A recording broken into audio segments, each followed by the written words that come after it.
position in the disturbing normalization of the threat of force and aggression, the potential escalation of unresolved disputes into full-fledged conflicts, and the expansion of arsenal and deployment of destabilizing weapon systems in pursuit of strategic dominance. The Foreign Secretary reiterated Pakistan's unwavering commitment to fostering a peaceful neighborhood grounded in principles of mutual respect, sovereign equality, and undiminished security for all states.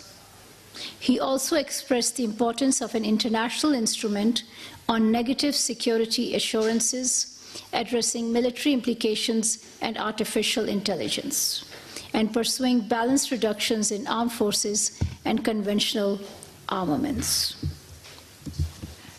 Pakistan strongly condemns yesterday's massacre by Israeli occupation forces of unarmed Palestinians who were awaiting life-saving aid and food delivery in Gaza.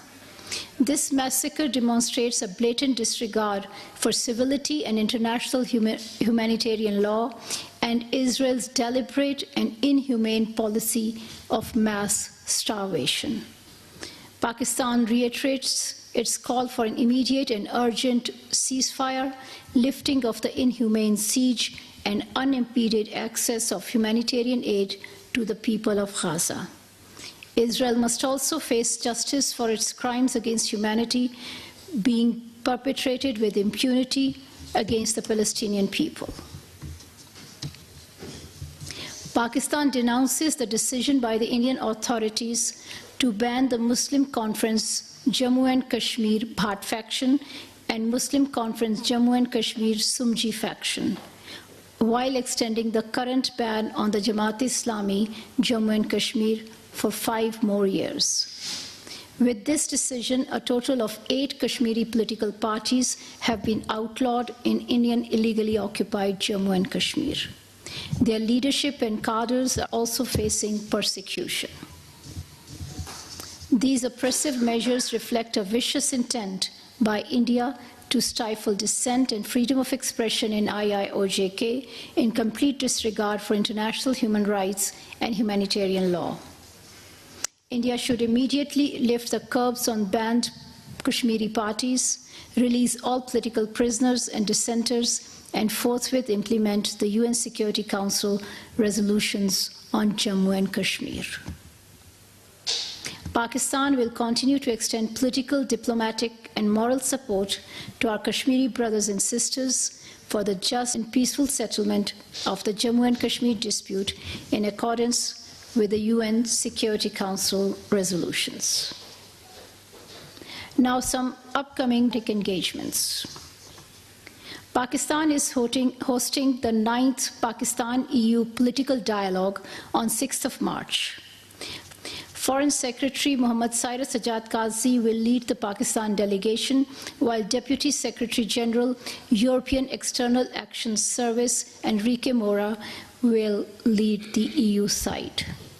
The two sides will discuss domestic political developments, implementation of the Pakistan-EU Strategic Engagement Plan, counter-terrorism, as well as important regional and global developments. The last Pakistan-EU political dialogue took place on 22nd of November 2022 in Brussels. The 5th session of bilateral political consultations between Pakistan and Canada is scheduled to take place in Ottawa on 5th of March 2024.